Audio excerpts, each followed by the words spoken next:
Welcome everyone to the session number 4. So far I have done 3 sessions discussing the chapter number 1 of Investment Advisor Level 1. So I believe you all are very serious for your preparation, and with that intention only, we all are discussing with each other about the way the financial planning need to be ascertained. So far we have discussed the different tools of financial planning. We have worked on the scope of financial planning. We have understood the importance of goal setting when it comes to planning for the future. Why the budgeting is important, how we can ascertain the cost management, what is retirement planning, estate planning, all that we have discussed so far in our not further in our previous videos. In this session, I'll continue my discussion further and I'll start with something called concept of asset liabilities and net worth. So basically, guys, when it comes to financial planning, we all work to create an assets. Okay, the overall objective of working on financial planning to plan for future to meet our current and future financial need is to create an assets. So discussing the aspects here, we need to understand that the income of an household or an individual is at the base of all financial activities that are undertaken, where when it comes to income from some part of the income is being used to pay the expenses. Okay, from the income, some form of income is used to pay the expenses, and the remaining is saved by an individual or in household or in person. The same need to be invested. Okay, when it comes to investment is about future, how we can plan for future. While discussing about investment, the parameters like insurance plays very important role here. Okay, the other important role here is the financial planning and obligation. Okay, based upon our financial planning and obligation only, we plan for the assets. Okay, those assets where we can make an investment. So there the asset allocation come into the picture. Okay, so we have discussed about these parameters uh, in the past, and I'll keep talking about this. So the income what we generate, it is essential to meet our current expenses, and the certain portion of that which is the saving is kept for the future. Basically, if you keep simply the same fund, okay, you know that because of inflation, the value of money decreases. Okay, so what you need to make sure that you should always plan for the future, where you should invest that money in some avenues which should generate some value for you. And so here, when it comes to how these expenses are managed, it should be managed in such a way that wherever we are spending money, we should not try to create depreciable assets. Okay, so that way we need to be very careful with that part. Okay, so if in case if any short term uh, imbalance happens in the way we finance our assets, that can be managed with the short term loans and advances. But for that only, cash flow management is very important. Okay, if we have certain forms of cash flow or liquid fund with us, we can definitely use the same thing. So so that's why liquid fund is very essential. Cash flow management is very essential for anyone who broadly look to create to meet their short term fund requirement.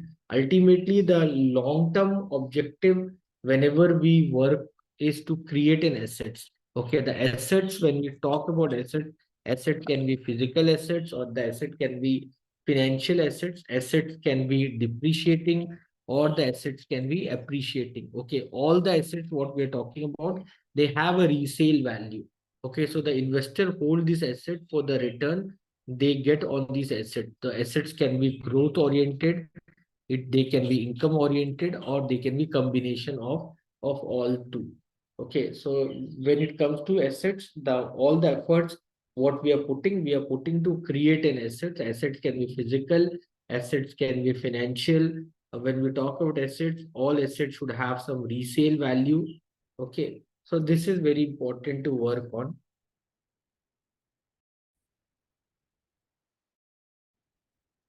So guys, talking further on the assets, when it comes to asset, every assets have a value, and definitely either doesn't matter they're growth oriented or income oriented, they will definitely can be used against the inflation, because inflation is something that it reduces the value of the money. So whenever you're talking about any asset, they definitely they are a very good they are very good avenue which hedge or which protect us from the inflation. So although physical assets, when we talk about physical assets, because of depreciation, the values goes down with the time, but definitely there are some assets like land or gold, basically which value never go down. Okay, probably the only problem with these assets, physical assets, when you talk about, is illiquidity, the lack of regulated or regulation or limited regulation, and the need of specific skills to identify the investment opportunities where these merits of this investment can be analyzed, so that these financing of the assets can be definitely worked on. So guys, when we talk about asset, your asset can be your physical assets, or your asset can be financial assets. So financial assets represent a claim that the investor has on the benefit represented by the assets. For example, the bank deposit, because for example, the investments, okay, what we make, okay, those are the form of financial assets. So financial assets, for example, if we deposit some money in the bank, so the money what we're depositing in a bank is like a liability for the bank, on which the bank has to give us an interest, and for us it is like an asset, okay, over which we generate an inflow. So what are assets? Assets are all those avenues which have the potential to generate inflow for us. Okay, when we talk about assets, they can be structured as growth oriented assets such as equity investment, or income investment such as deposit, or combination of the two. Okay, or they can be typically standardized product, and they are controlled by regulation in force at the point in time. Okay, they may differ on liquidity features, such as those who are listed securities which enjoys high liquidity, while others such as privately placed instrument features low liquidity. So the standardization of the financial assets and the mandatory information made available make evolution and comparison more efficient. These assets lend themselves to investment in a small amount and units. So together, when we talk about asset, they can be either financial assets or they can be physical assets, and they what they do, they hold some value for the investor.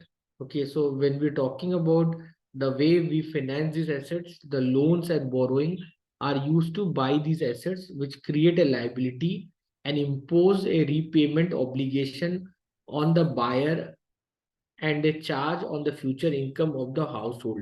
Loan taken to buy appreciating asset add to the long-term wealth, while the long loan taken to buy financial asset, also called leverage, is risky because higher volatility of the price of such assets. Assets acquired with saving and without taking a liability add financial strength to the household. So guys, here we are talking about assets, liabilities, net worth. Okay, so basically, you need to understand that whenever we talk about asset can be income-oriented asset, it can be growth-oriented asset, assets can be physical asset can be financial assets. These assets, what they will do, they are either appreciating or they are either depreciating. Okay, but they add value to us. So it matters that how we may think about financing of these assets. If we think of financing this asset with an borrowing, then it might looks as a leverage product. So such things should be avoided, especially for those people who have less knowledge about the financial market. Okay, so that is very important that an individual should always looked upon. Okay, everyone. So going further, what matters here is that when we look into a perspective of working on the assets, how we can create value. So the value what we create is measured by something called net worth. This value what we are creating while working on the asset is measured by something called net worth. So net worth is a value what we create whenever we work on conversion of liabilities into assets. So when you see the balance sheet also, you have two sides of the balance sheet, asset side and liability side, and net worth is a part of the balance sheet in the liability side, because altogether in when it comes to accounts we work on dual entity concept. Okay, net worth is a value what we create for ourselves whenever we are wherever we are in deployment of asset liability management. Going further, if I talk about financial planning process, financial planning process requires investment advisor to follow a process that enables acquiring client data and working with the client to arrive at appropriate financial decisions and plan, okay, so that a predefined relationship between the planner and client can be generated. Here, what is important is to establish and define a client-planner relationship. Okay, so which begin with the involvement of financial or investment advisor, and how they describe the scope of the work with respect to the goal setting idea. So in order to work on goal setting, it's important that the data need to be accumulated. Okay, once the data is being collected, then the next step is to make an assessment of the income, expense, asset and liability of the individual. So already I have discussed these part, that the first step is the goal setting. Once that is done, okay, then assessing the financial status of an individual is very important, to where we understand how the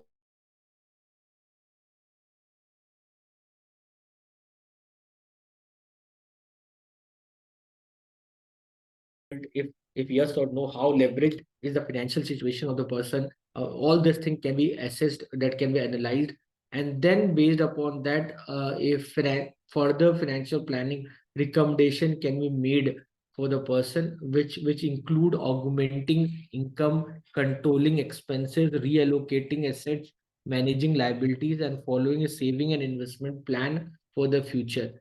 And then it is being stressed that these plans what is being framed, that need to be implemented with the guidance which is being provided over time by time, so that the active monitoring of the same can be worked on, and then only the objective of the goal setting can be achieved. Okay, the next thing is the financial advisory and execution. So the investment advisor should engage with their client at various level and scope of services which they offer, depending on the skills, capabilities and business model. Okay, in several countries including India, there has been a regulatory action in defining the role of various intermediaries that deals with investor. Okay, so when a relationship manager, financial advisor, wealth manager, or other entity, irrespective of the nomenclature used, sells financial product to the client as a part of the defined roles and businesses and earn a commission from the producer of the financial product, there is a potential conflict of interest. Okay, the seller of the product may not be in interest of the client, but may push product that earns a higher commission. Okay, so this is a very important concern. I'll talk about this. This may lead to mis-selling, where a product not suitable to a client need or not in line with the client risk profile may be sold in a manner harmful to the customer interest. One of the regulatory initiative to prevent such mis-selling is to differentiate between provider of the advice and the distributor of the financial product, and to ask advisor to earn their revenue from the client, not from the producer. Okay.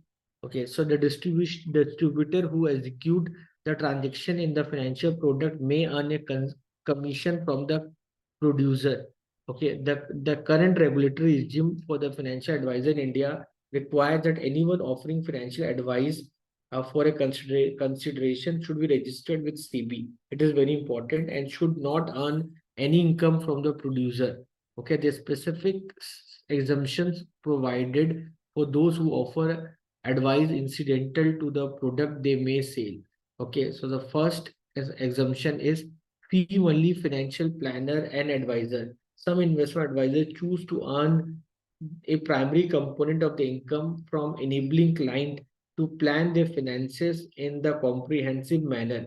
They engage closely with the client, offer advice on most, if not all, aspects of their finance, and charge a fee for the service. This fee may be for various reasons or combination of following: one-time fee for the financial plan, fee ongoing review and periodic revision, asset-based fee charged as a percentage of asset being advised, a referral fee for engaging expert to take care of the specific aspect of the plan, a referral fee for execution of plan through agency selection and portfolio construction fee, fee for assessment and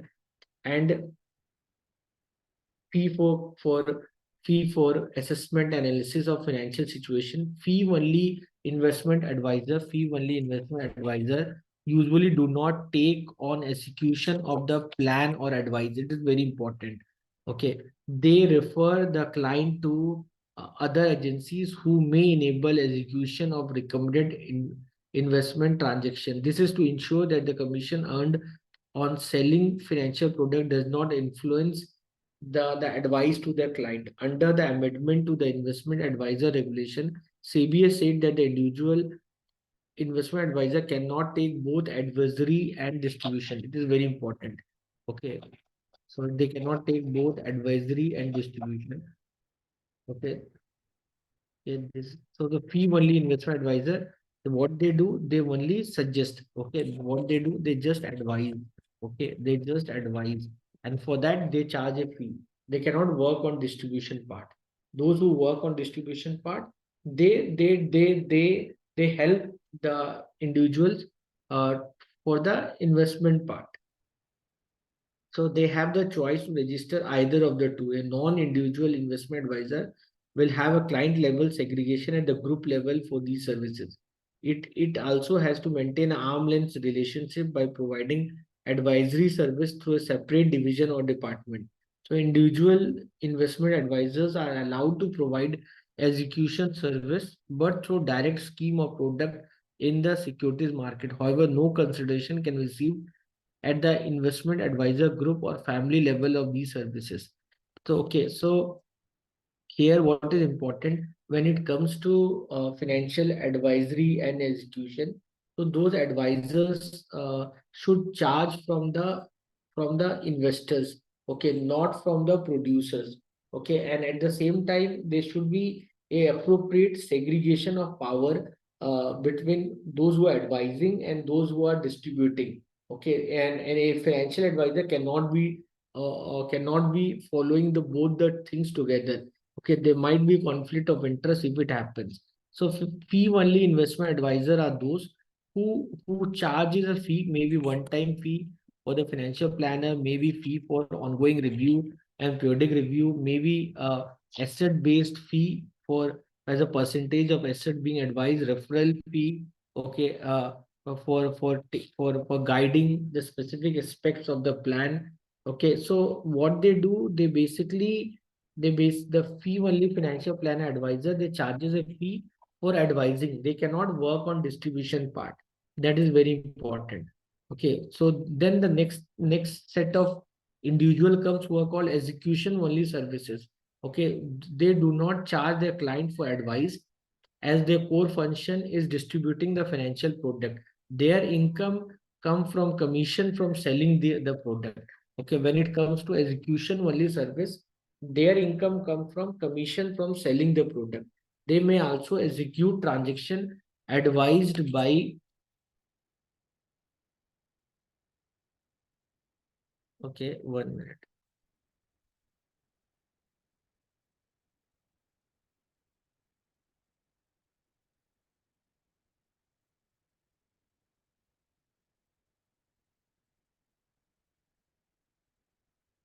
So some investment advisor. So first we discussed about fee only financial planner advisor. Then we talk about execution only services. What they do, they charges fee for distributing the financial product.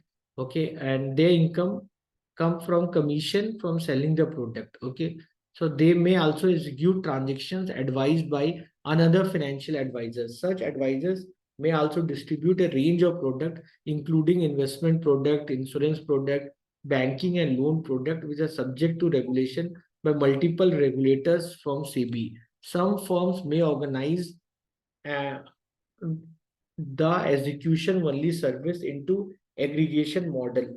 The aggregating entity have several distributors associated with it who take a range of financial product to client. In such a case, the company shortlists the product it would offer based on the selection criteria. It may also have a central advisory team that select product after research and data analysis. Those that like to offer their product to the client may associate with such company and share the revenue with the company for using their research services or execution platforms. Many aggregators offer range of support services to the associate, including training, development, customer relationship management, execution platform, and facilities that may expertise or expensive to set up on a standalone basis.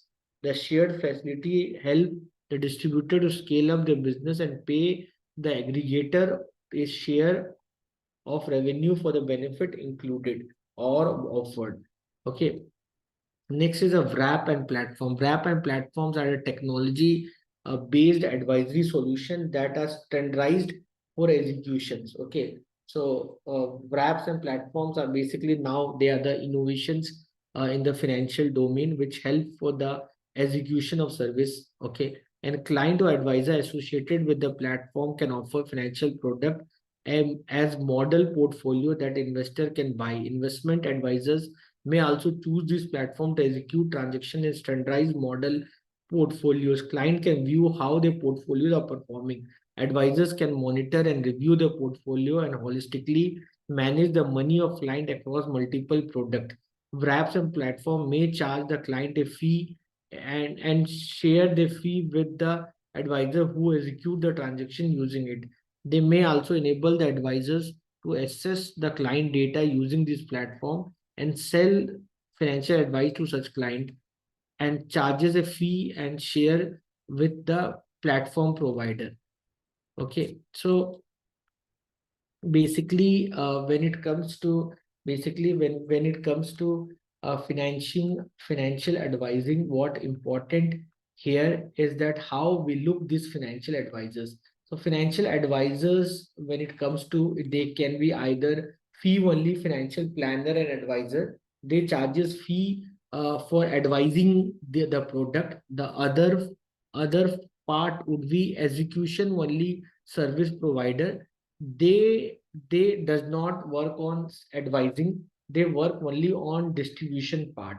Okay, and by providing the required financial product to the individual, they earn commission.